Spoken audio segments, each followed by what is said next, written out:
Hello.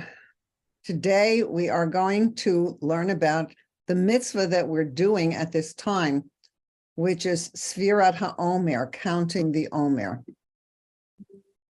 It is an amazing, amazing mitzvah, which I really, really enjoy.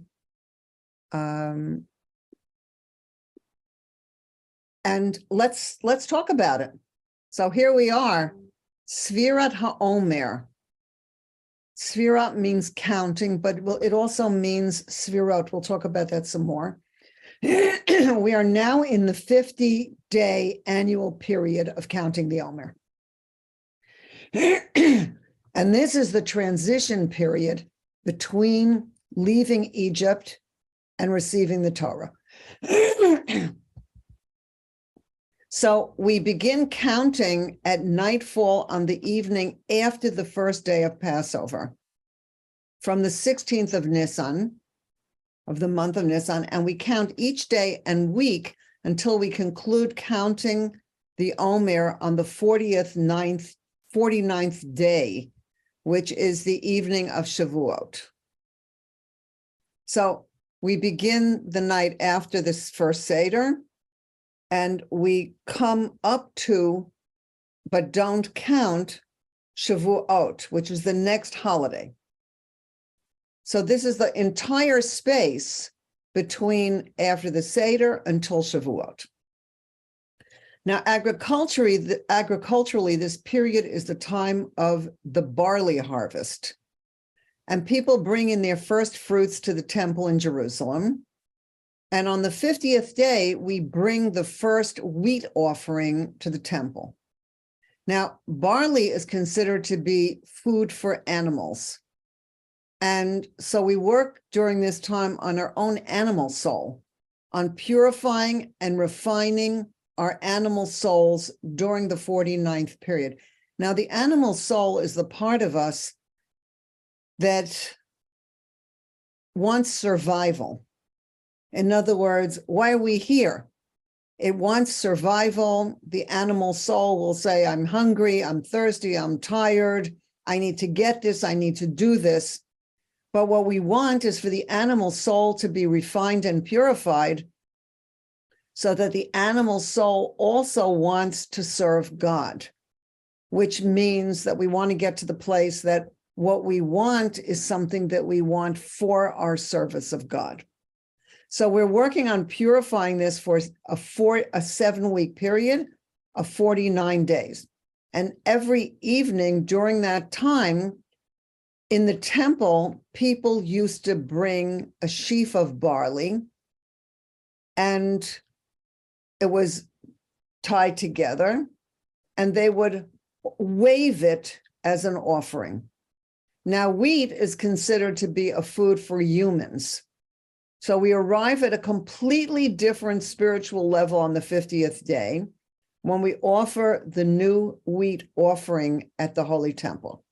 Now, the 50th gate is, like everything else, something that we work toward.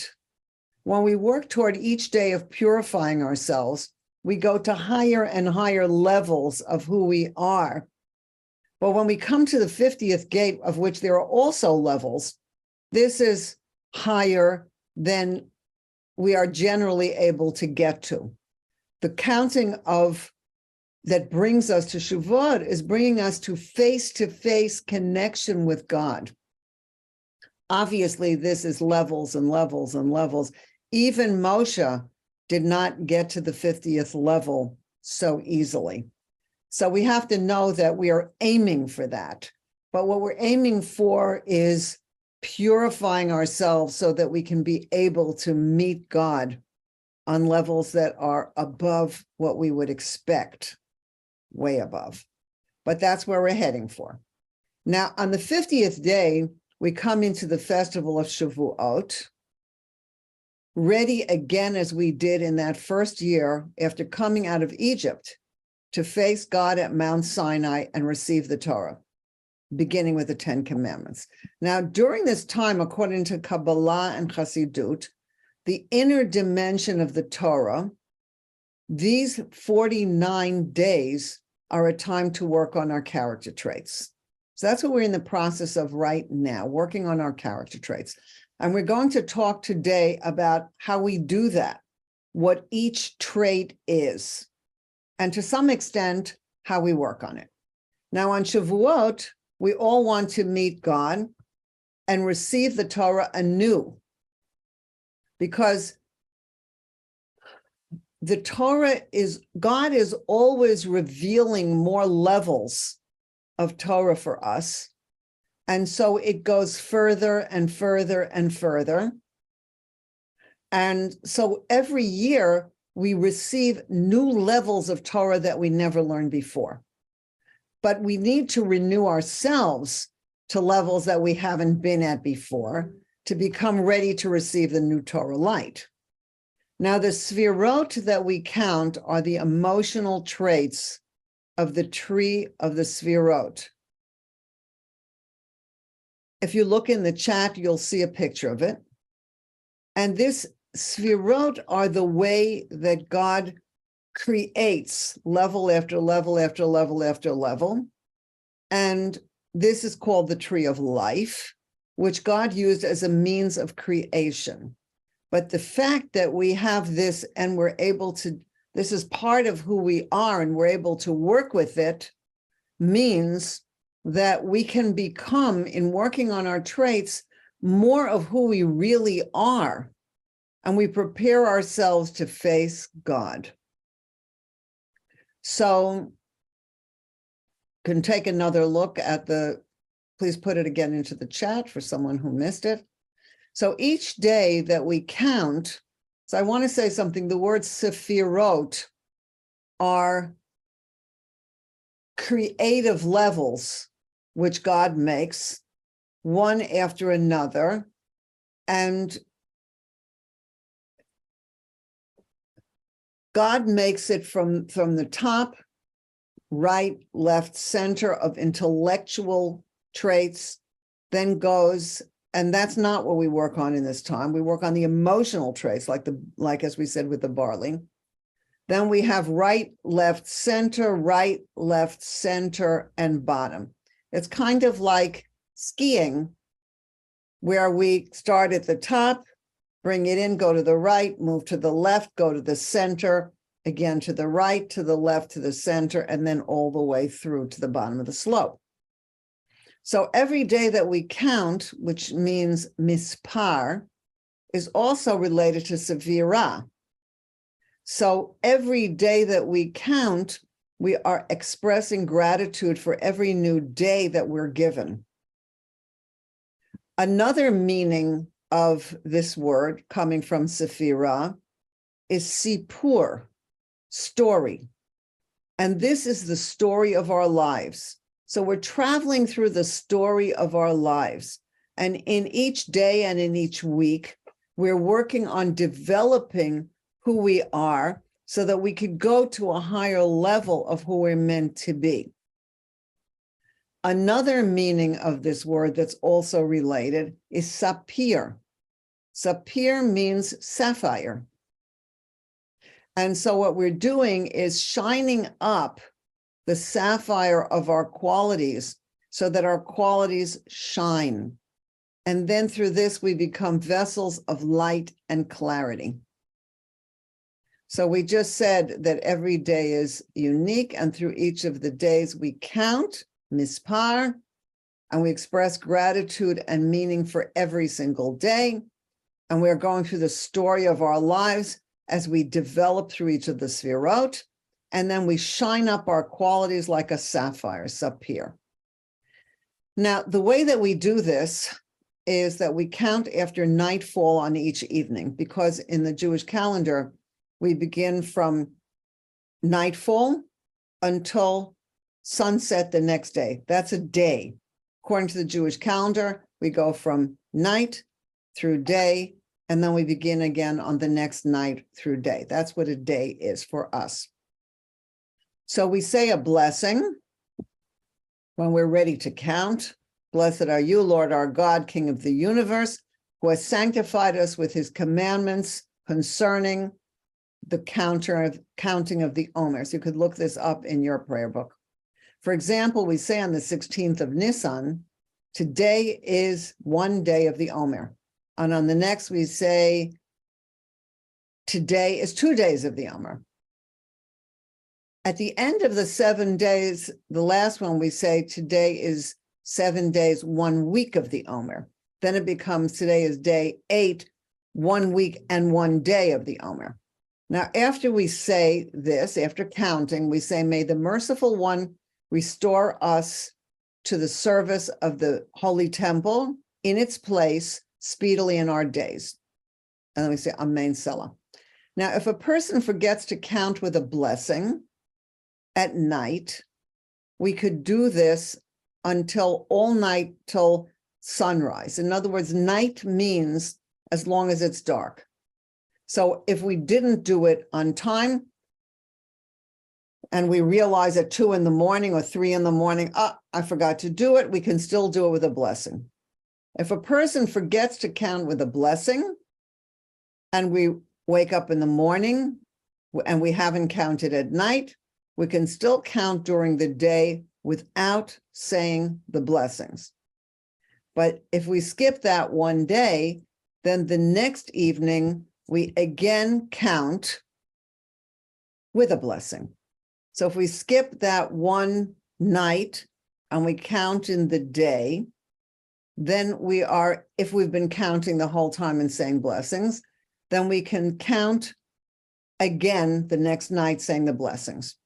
But if a person has not counted an entire night or day, in other words, we skip the whole day, we can still count each night or day, but without a blessing. Okay. Now, I would recommend that if someone has not counted until this time, that they should begin from where they are. It's a very important, beautiful commandment, and we are where we are. So today, as we're speaking, it's day 13 this year, as we're learning today. And so a person can count day 13, even if they haven't done it at all, and then look up which day it is. It so happens that day 13 is Yesod of Gevurah. So that's what we're going to talk about. What does that mean? Yesod, Gevurah. What do these things mean?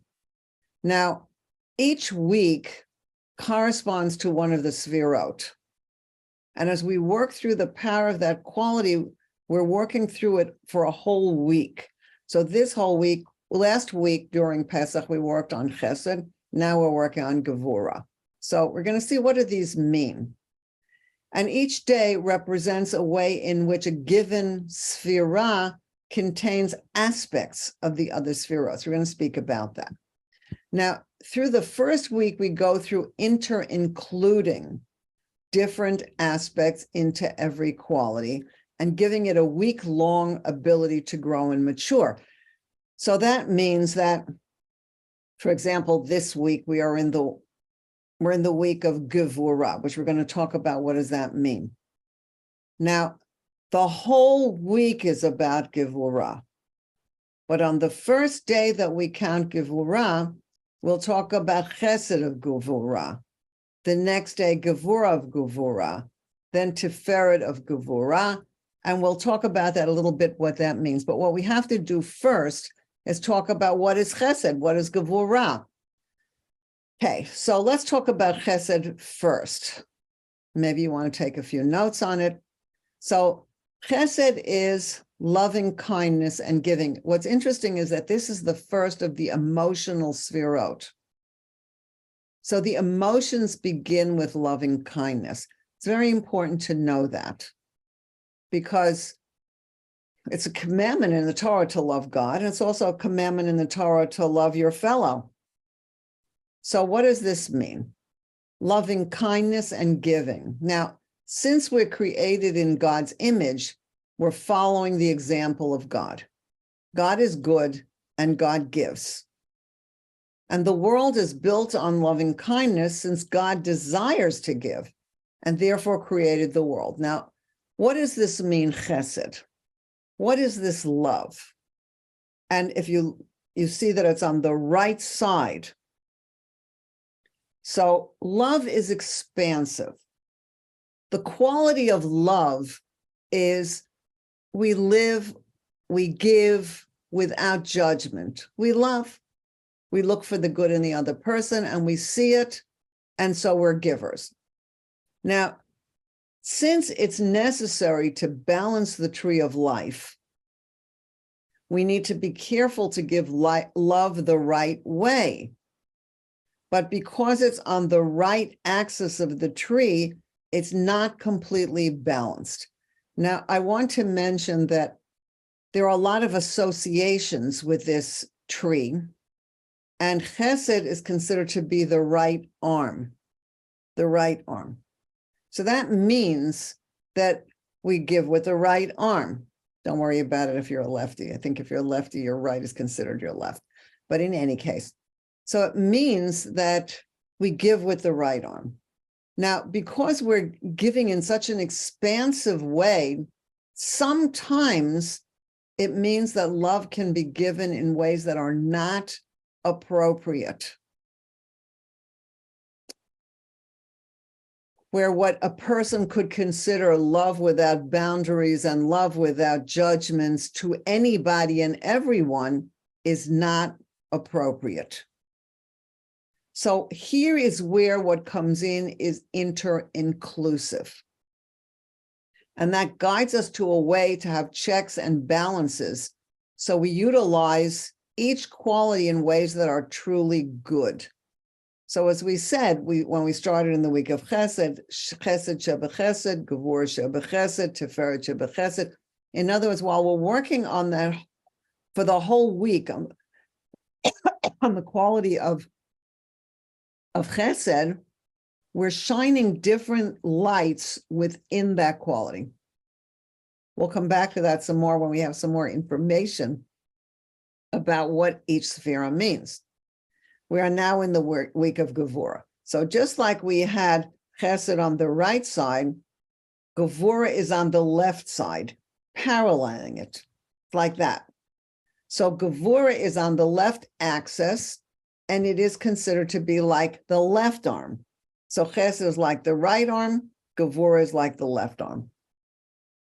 Gevurah has strength, boundaries, and makes judgments. So Chesed is loving kindness, the ability to say yes, yes, yes, yes, yes. And Gevurah is the ability to say no and make a boundary and make judgments. And in Gevurah, we pull back and do inner work. The right side is out there, giving to everyone. The left side is pulling in and saying, I have to consider this. I'm not sure if it's good for me to give here, and I need to know who I'm giving to, how I'm giving. And so in this inner work, because it is strength, boundaries, and makes judgment, and each of these we're relating to God and to the world. So here we develop awe of God. Actually, it's a commandment to love God and to have awe of God. And these are actually considered to be the wings of the service, that we need to have both love and awe. So with awe of God, with the quality of Gevurah, we're careful not to do what would distance us from God. So we need, like it says in Tanya, to use the two wings. Now, in a certain way, let's look at a relationship, a loving relationship. In a loving relationship, we want to give, and we want to give, and we want to love. But for example, where does the Gevurah come with the boundaries with somebody I really love? There we have to be careful not to hurt the other person.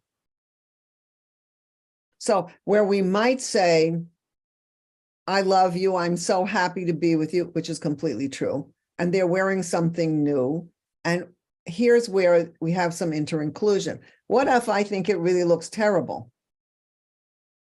I have to consider she's wearing it. She bought it. She's on the way out to the wedding. I can't tell her to take it off. She's on the way.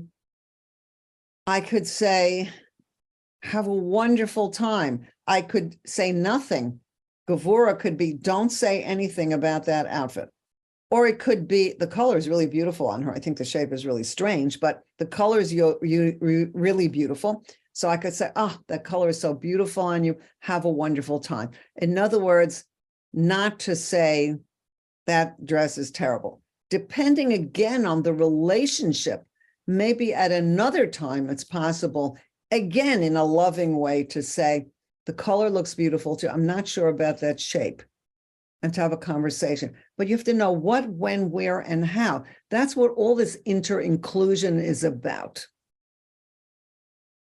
So sometimes we could say, Gevurah Chesed, I love you, you look beautiful, have a wonderful time, that color is amazing for you. But in Gevurah, I'm holding back from saying what would hurt her, that she would not appreciate. She would probably say, well, I don't know what else to do. I don't have another dress. I guess I'll skip the wedding. That's not the result that we want. So we have to think what is going to move us forward in what we're doing. Now, during the week of Gevurah, we also look into ourselves and see what needs fixing. Now, we also don't blame ourselves, because if we look at ourselves with a kind of judgment that is harsh, then we could say, forget it. What is there to talk about? I'm not, we don't want that. So we can't look at ourselves or anyone else in that way. Here we need to decide what we need to change. And this brings us to be able to go forward with awe of God, who is giving us the strength. Now, in relationship, so we're working on the inside on ourselves, as well as where to have boundaries on the outside. In relationship to other people, we keep a respectful distance as we recognize that restraint is purposeful and positive.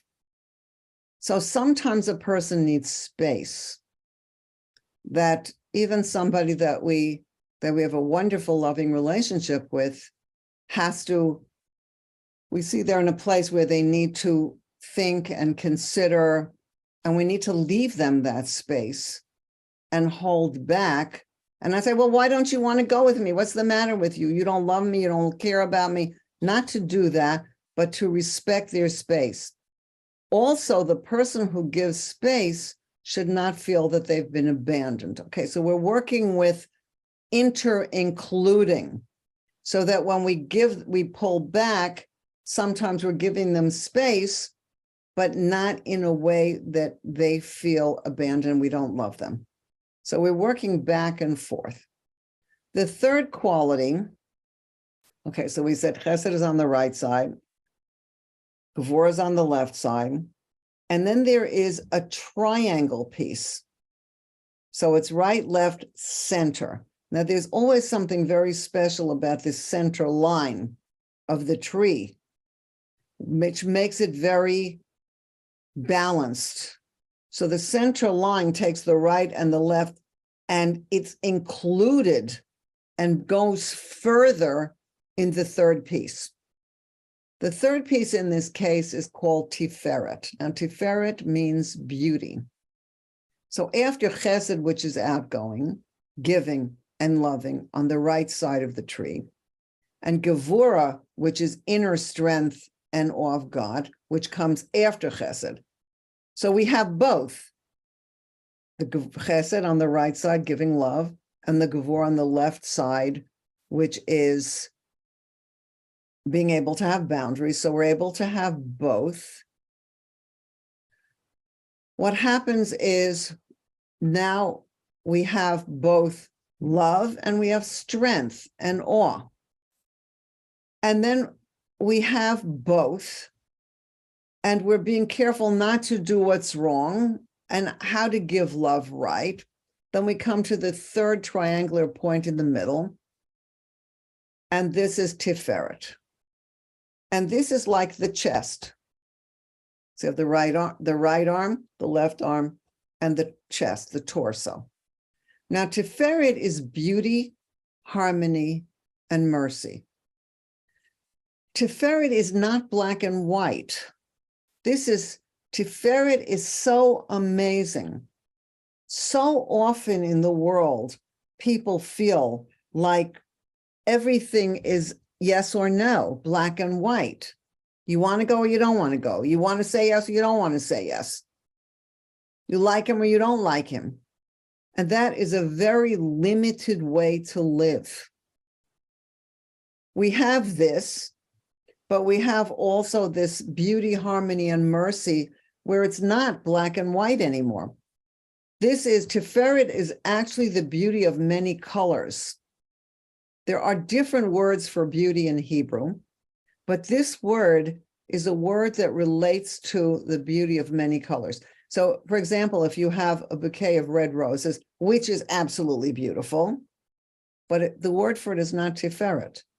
The word for Tiferet means you have some red and you have some green and you have some yellow and you have some orange. It has a lot of colors and you go, wow, look at this medley of colors. That's what Tiferet is, because it's taking the yes, the expansiveness, the no, which is very inner, and we go further to a place where we have the yes and the no, this color and this color, and we go to a completely new ability to see life in color. And it has harmonious beauty, which has many options and feelings. And that can bring us to a yes and, which is a beautiful way to have a conversation with somebody. Like about the dress. The person said, you let me go to that wedding with a dress you didn't like? I liked the color. You look beautiful. And I also felt that there could be a better shape for you, but that didn't mean that you shouldn't wear it. So there's a yes and the yes and is very, very helpful in communication. So sometimes a person says, can I come and stay with you for a week? And you say, yes, and you mean it. What happens if you already have guests that week and you don't have a bedroom to put your friend into? So you could say, yes, and I want you to stay with me, but the truth is that during that week, I have other people staying, and I'm going to find you a place. My friend across the street, I'm going to ask her if you can have a bedroom in her place, and you can stay with me and eat with me. It's all going to work out fine. So you're saying a yes and a no, and you're coming to a beautiful solution. This is something we have to learn how to do. This is a merciful experience. I'm not going to tell her she can come right now. I want her to come. And I have to figure out how to make it work. I'll tell you an example. I have a grandchild. He must have been about 2.5, and he was either happy or angry. That was where he was at the time. And his mother was holding him, and she looked in the refrigerator for something that he wanted, and it wasn't there. And he said, I'm angry. And he really meant it. And it occurred to me that he was stuck in the right, left. It's either a yes or a no. And he was either happy or he was angry. Not that we should get angry with Gevurah, but he didn't know what else to do. And I looked at him and I said to him, you know, I think you're disappointed. And he said, what's that? And I said, that means that you were hoping something would be the way you would like it to be, but it didn't turn out the way you would like it to be. So now you feel disappointed because it's not the way you hoped. And he said, that's right, I'm disappointed. And I realized that he needed to have vocabulary so that it wouldn't either be, white and black, yes and no, but that he had words beautiful, like the beauty of the flowers of different colors, that he had different words so that he could have options for what to choose. I'm disappointed, or other words that express feelings. And I recommended to his mother, they have such things where they have little smiley faces where, with different feelings under them. And I recommended to her that she should get one of those charts with smiley faces and a lot of words under it so that he would have choices. And so when we are here in Tiferet, this comes after we've done the work of expansive love, which is good and appropriate. Talk about what makes it good and appropriate, and strength to come into evaluating what we are not to do.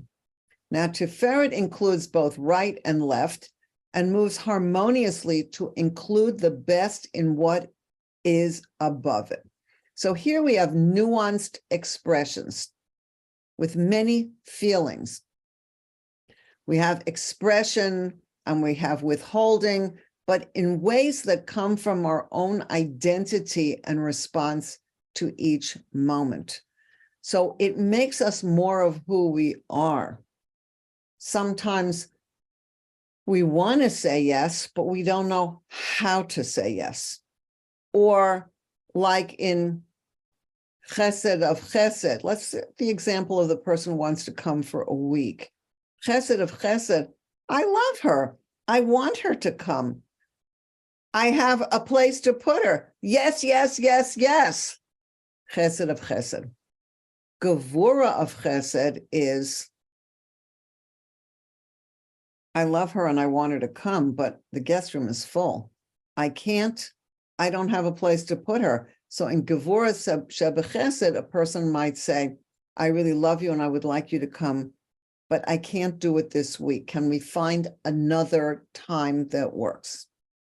But in Tiferet of Chesed, I love you and I want you to come. In Tiferet, I already know that there is a no, that the room is full, but I want to say yes, but I have to have nuanced expression. I want you to come. I would love you to come.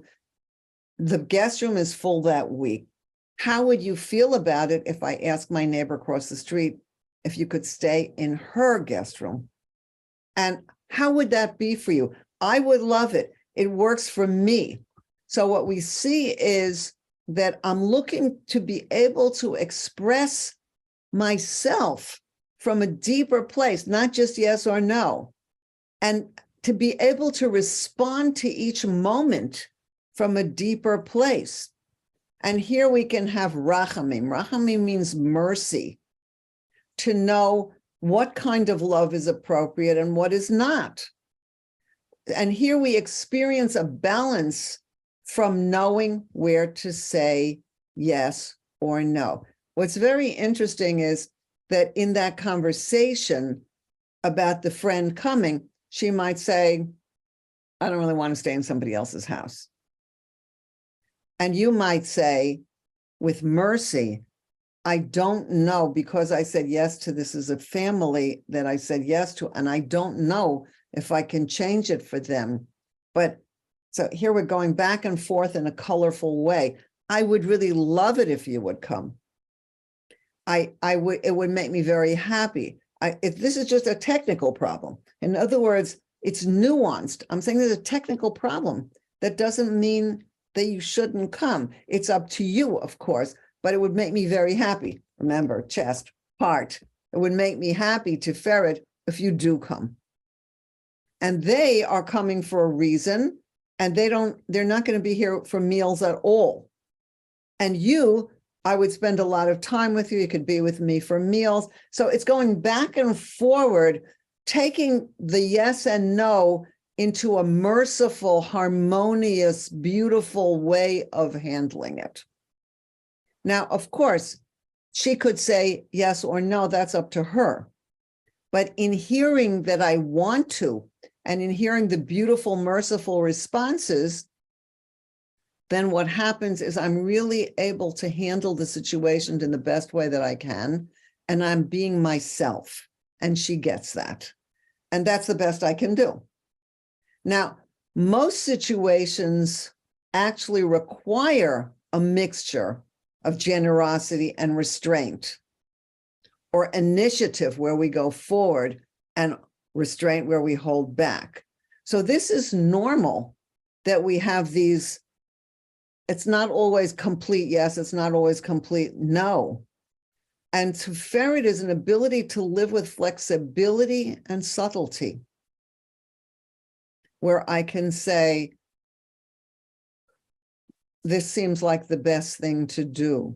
Some of this and some of that.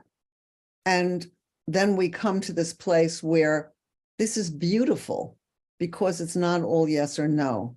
I really want to do this, but I see that it might not be the best thing at this time for this reason. But I want to. What could I do? How could I work this out? Or maybe it can't be worked out. And to work with subtlety, so it's not yet only yes or no, but so that I'm able to relate to myself. And this is truly beautiful. And so we ask ourselves, what is the ability that serves holiness and gives us the expression to be who we really are, so that we come from an inner place. And this is something that gives us flexibility, and it's beautiful. So we're asking again, what is the beauty that serves holiness and gives expression to the inner essence of our being? That's something that in each situation, there has to be that we are vessels for the divine.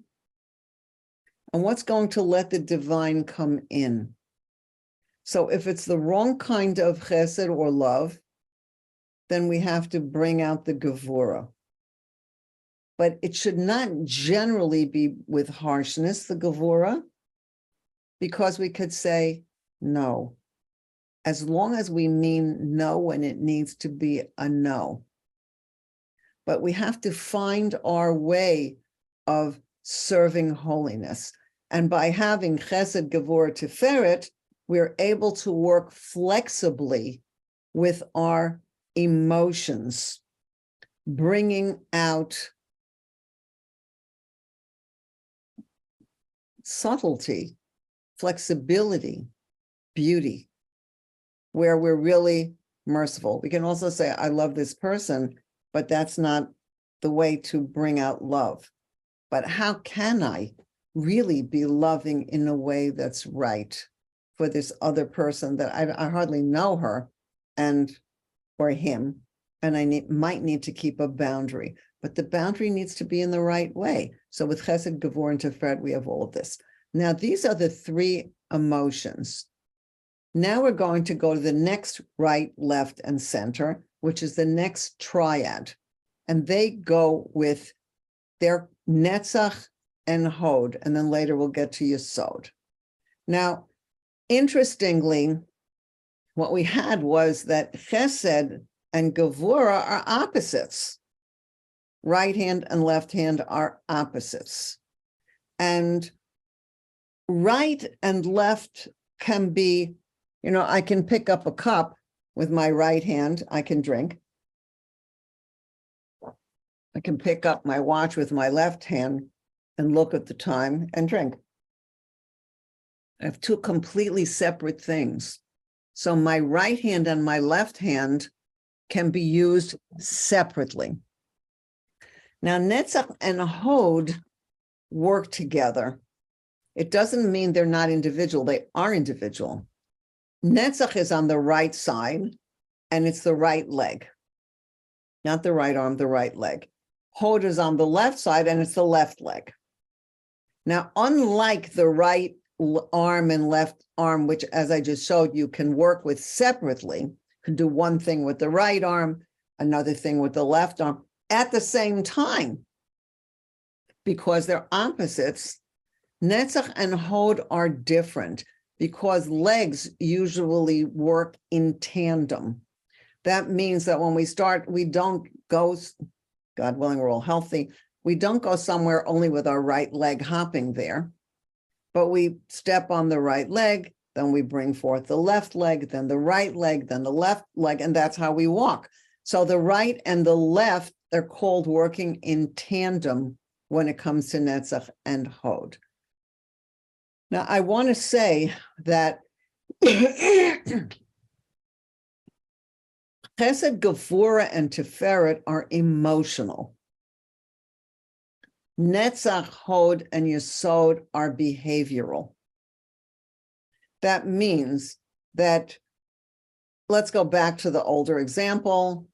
My friend wants to come for the week. I have someone staying in the guest room. I want her to come and I invite her. Please come. Okay. Let's say she says, okay, if it's not too much trouble, if that works for you, sure, I'm okay with staying across the street. Now I have to go into my behavioral qualities where I say, okay, now how am I going to do this? How am I going to work this out? How am I going to move forward? So I think of the neighbor across the street. She's a good friend. If she can do it, she probably would do it.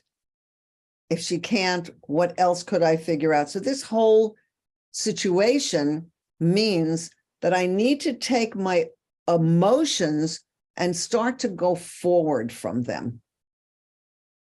Because we don't just want to stop with emotions.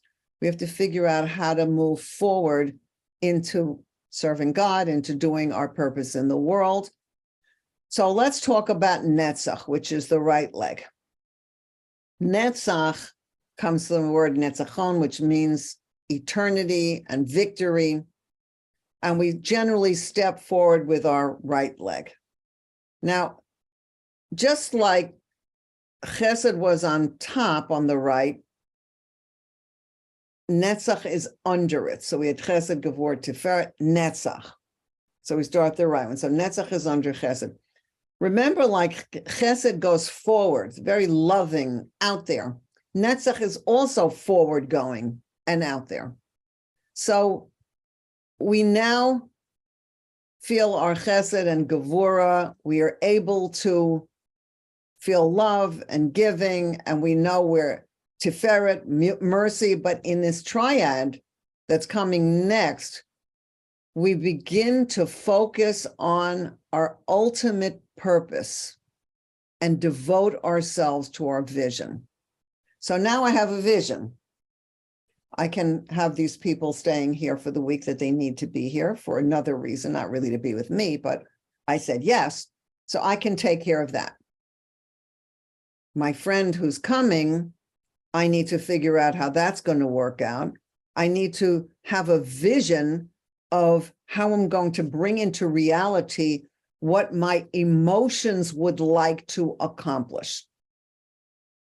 So for this, we need strength to overcome whatever might obstruct that realization. So in Netzach, I want to go forward, right foot forward. And what happens if something comes up that might obstruct it? Now, these obstacles guide us. They could guide us to turn in a different direction as we realize that this path won't work. That could come from any place. She might call me and say, I really want to come, but the truth is I realized that I can't get a plane ticket. Okay, so on her side, her Netzach becomes an obstruction that she doesn't know how to overcome. Or she'll work on overcoming it. That I don't know. That's from her side. From my side, what if the friend can't have her?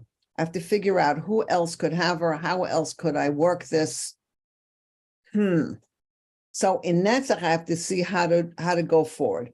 Now, the obstacles that come, this is also, everything is divine providence. So if there's an obstacle, the obstacle might turn us in a different direction. And because I see that maybe this path won't work. So The other thing is sometimes it might help us clarify our commitment to our vision. In other words, I might be saying, doesn't seem it's going to work that way. Okay, I have another idea. Now, if I have another idea, then in Netzach, I'm moving around with it to see how my path could possibly go forward. Or I might say, this isn't going to work. And if I can't go forward with it, what am I going to do now? But so these barriers are here to help us respond appropriately. Because we don't always just want to plow forward, because that might not be the best thing to do. And when we have clarity that it's right for us to move forward with our vision, we know that we will go forward. This is Netzach. This is a very strong action place where we say, I'm going forward, I'm going to work it out, it's going to happen. That's in Netzach. So Netzach has the strength to move forward with confidence. But the inner quality of this is that we know that God will support us in doing what is right. So when we finally say, I think this is going to work somehow, I figured this out kind of, but I'm going to go forward, because we don't always know how it's going to work out. But if we say, I'm going forward because I see that I'm going to be able to make it happen, then we have to know that the strength of this is coming from God. Because we don't want to be bullies that plow through everything. What do you mean you don't have room to put her? What do you mean? Tell your kids to sleep in the same room. Why are you hassling me? That is a Netzach that is not a good Netzach. So we have a Chesed of Netzach, Gevurah of Netzach, Tiferet of Netzach. Tiferet of Netzach could be a harmonious place where I could say, how could we go forward with this? And ask my friend who doesn't have room, do you have another idea where she might stay that's nearby? Someone I could ask. Yeah, I do. So in working with how this is going forward, we are focusing on going forward, but we need to realize that everything is divine providence. I have to take my action, but I have to know that God is supporting me in going forward to do what I want to do, that I think is right. So that's that. So on the outside, we're taking action, we're making things happen. On the inside, we know that the support comes from God. Now, the left leg, Hod, is the ability to thank, to experience gratitude, and to have humility in going forward. While Netzach pushes forward, remember, they go toward like this, their right and left legs. Hod is involved with receiving and honoring. So while Netzach is pushing through what is in the way to go forward, Hod honors what is there. So even though you could say, well, that's not what I wanted, you could say, I understand. That I can understand your decision. That's fine. And I honor this decision, and I could see why you're doing it. Now we have to realize that Netzach and Hod work together. So while Netzach is pushing through what's in the way, Hod is honoring what is there. In Hod, we listen to what the situation is telling us, because there's a gratitude and an admitting that God knows what he's doing. So even though, and in relationships too with people, nobody is perfect. But in Hod, we're able to see, to honor this person. I honor your decision. I honor why you want to do this. I honor who you are, even though the person, like we said, nobody's perfect. But in Hod, we listen to what the situation is telling us. Now, sometimes what that means is that I'm admitting that I can't do something, or I'm admitting that I did something wrong. So Hod is a quality where we're listening. And sometimes, like in Netzach, the person wants to go forward. I'm going to work this out. In Hod, I'm listening. I'm saying, the situation is telling me that it's not working.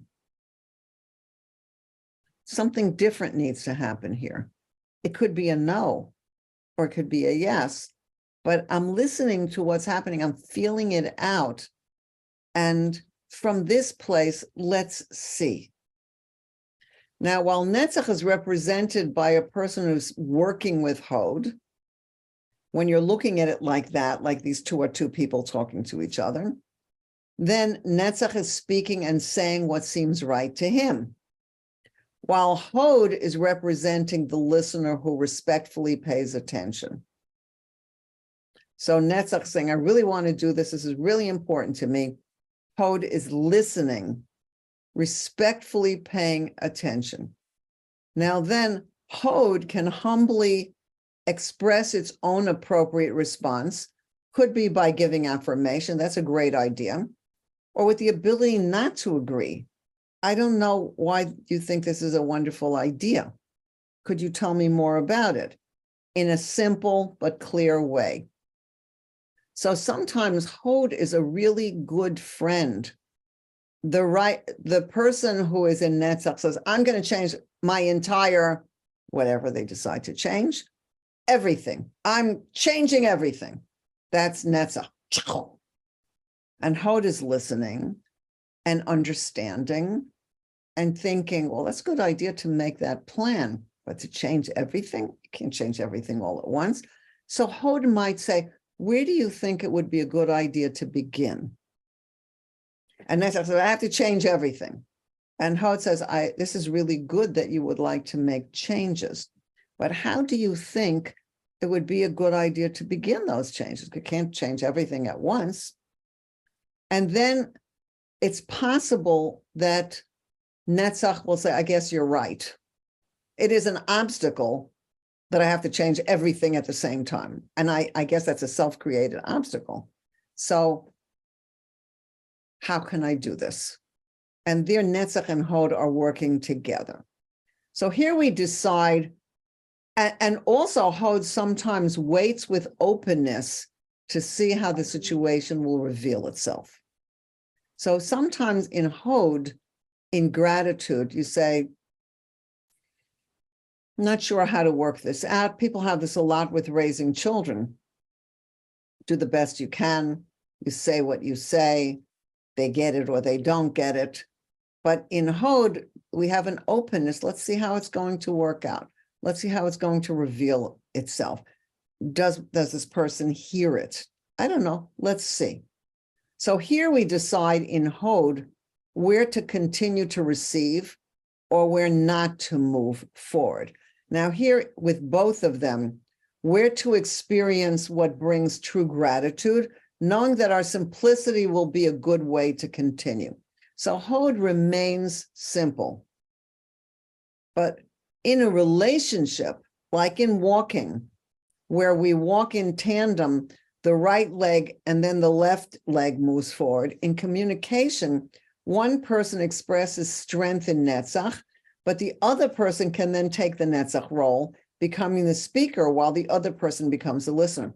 So in a communication between Netzach and Hod, Netzach is saying, this is what I want to do. Now, when Hod listens carefully, Hod might have a response, as we said, which is a simple, humble response. Sounds like a good idea, but maybe it's a good idea to do it one thing at a time. That's a Hod response.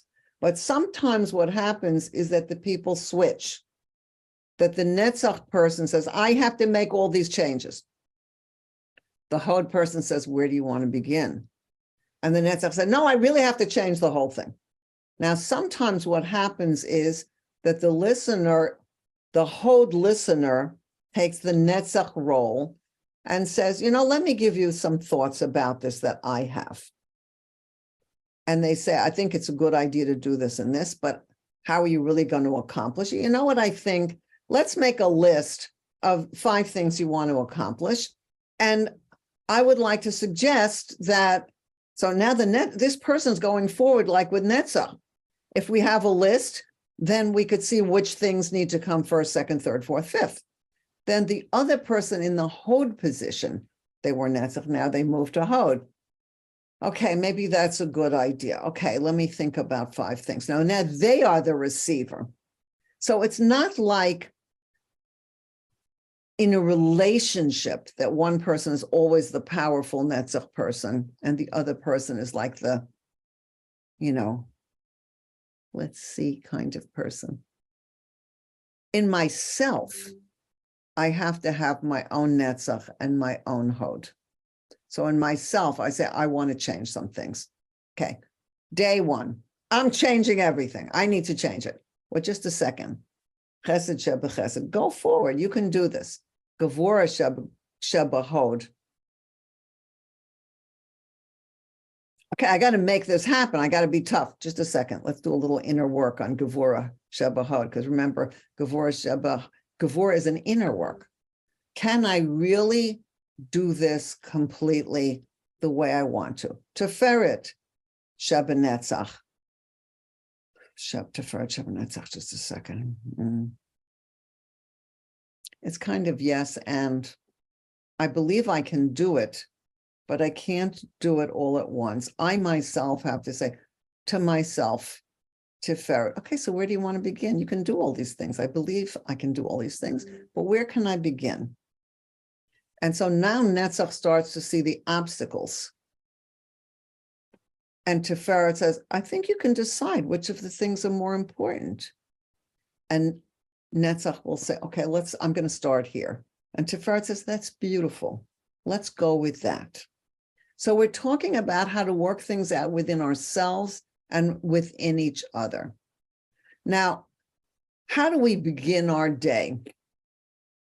The word Hod means admitting, recognizing, gratitude, like Todah, thank you. Another word for that is modeh, which means I acknowledge. Now, when we're talking about ourselves, I acknowledge that I need to do better with this or the next thing. But when we start the day with gratitude, and we start the day saying, Modeh ani. What is Modeh ani? Modeh ani lefonecha. The first word is acknowledging, not ani, not I am acknowledging like we would say in English, but acknowledging am I before you. So we start the day with acknowledging, Modeh ani lefonecha, I'm before you. So we're acknowledging God. And we also, in this statement, it's the front of your prayer book, that we're acknowledging that God is the true God and that God is giving us life and God has faith in us to do our purpose here in the world. So when we start with this, we're acknowledging that God is bringing me here to do a purpose in the world. So we're beginning with Hod, and this admitting and acknowledging. Sometimes another quality in Hod is that we acknowledge to somebody, I made a mistake or I did the wrong thing. I admit it. That's another quality in Hod. So now we have Netzach and Hod. And Netzach is ready to go forward and make things happen. And Hod is ready to calm down, work it out, listen, admit, have great gratitude. And now we have right leg, left leg, and then we have Yesod, which is the center. And this is, again, a third point. Now, Yesod means foundation, and it's the third of the second triangle. We had Chesed, Gevurah, Tiferet, the emotional triangle, Netzach, Hod, and Yesod, which are the behavioral triad, and that develops our preparations for where we want to go forward after our emotions become clear. So like Tiferet, Yesod is in the middle column. Chesed, Gevurah, Tiferet, Netzach, Hod, Yesod. And these two qualities are about balance and nuance. So what is Yesod? Yesod is a perfectly balanced experience of giving and receiving. Netzach and Hod are seen and heard, and now aligned. They become aligned in Yesod. Yesod is where we become ready to go forward, and Yesod is truth-oriented. So in Yesod, Netzach and Hod bring us to the clarity to know whether this will work in bringing us forward toward our purpose in the world, or whether going forward with this will bring negativity and should be avoided. So in Yesod, a person might feel like her idea is good, but it won't work in reality. Or in Yesod, we can realize that that direction will build our foundation coming from a good place and going to a good place. And so we say, I'm going forward with this. The truth is, this is good and it will work and it will take me forward. So how do we decide how to go forward with balance and direction?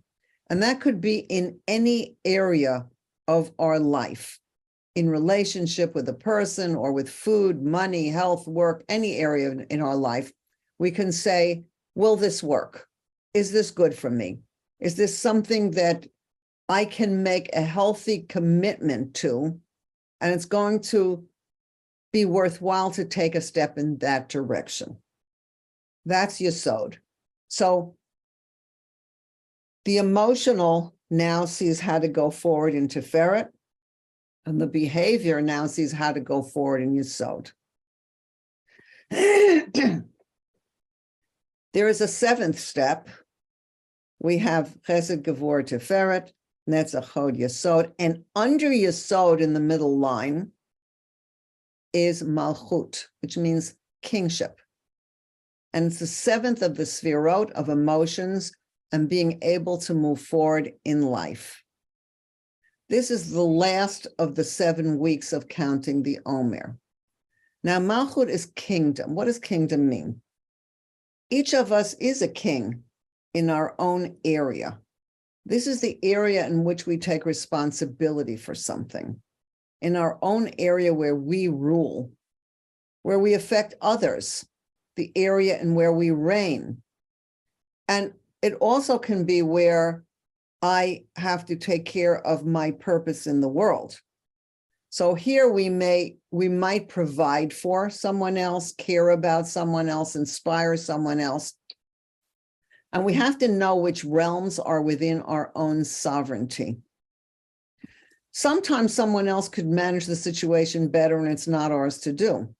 Like sometimes we say, I would love to do this. And we work it all the way through Chesed, Gevurah, Tiferet, Netzach, Hod, Yesod. I would love to do this. And then comes Malchut, and I realize I'm not sure that this is in my lane, as they call it. This is not going to bring me forward. This is not going to help me do what I'm in the world to do. But somebody else is really, maybe could handle this better than me. So,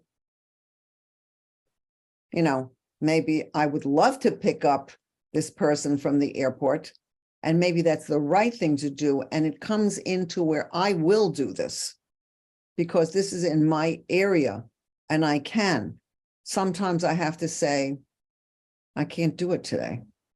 So this is a place where maybe someone else could manage the situation better and it's not ours to do. But what if it is ours to do? Here we need to show up, ready to show leadership or defer when that's the right way. So in Malchut, in kingship, we express our leadership through our thought, our speech, or actions. Here is where we go out into the world to become leaders in the area that God gives to me. So here, it's not just about thinking about it or feeling it and wanting to. It's about really my purpose in the world. Here we live a higher purpose, knowing that we live according to God's rulership. What does God want me to do? Is this mine to do? And in the area of our sovereignty, we take responsibility. At the time we need to, We need to know what to do to work toward recognizing that God is the true ruler. So what is it that God wants me to do? What is my area where I need to show up and make this happen? And this brings us to do what is ours to do with a lowly attitude, without arrogance. What does it mean without lowliness? Not to say, well, I am the king, so everybody be quiet out there. No, that's not what God wants.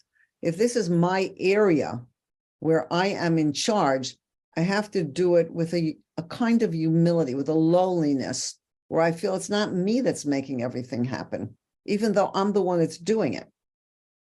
King David, who was a true king, and all the kings come through King David, including the Mashiach. King David was asked, how did you merit to become king? King David was a ruler with an army. The whole kingship was his to do. How did you merit to become king? And he answered, because I know who the true king is. So you hear the lowliness. I'm here to serve God, even in areas where I am meant to be king and I'm meant to take charge. It's because that's what God wants. So we also recognize those who have leadership toward us, teachers, mentors, people who are supportive of us, cook our food, teach our children. So we have to acknowledge the other leaders who are taking care of us. And we have to acknowledge that they're here to rule, guide, awaken us to go forward in supporting us to be leaders in our own domains. Here in Malchut, we come to our own purpose in the world. In Malchut Sheba Malchut, remember we had Chesed Sheba Malchut, Gevurah, go through the whole inter-inclusion until we come to Malchut Sheba Malchut. That is where we complete counting the 49 days of the Omer. And on day 50, we will have made a purified channel to God's will by purifying our own qualities.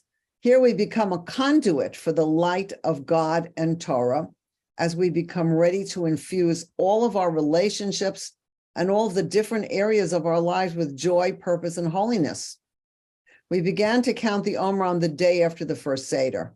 And just as the Israelites came out of Egypt free, they were still affected by all the defilement of where they had been enslaved. They needed to be purified from all the baseness that they had picked up there. Through this 49-day, 7-week process of counting the Omer, each one of us and each one of our qualities becomes refined and ready to come to Mount Sinai, where they could be in God's presence and receive the Torah that God would give on that 50th day. So we complete our counting on day 49. And on the next evening, when we would count further, instead of counting, we enter the holiday of Shavuot.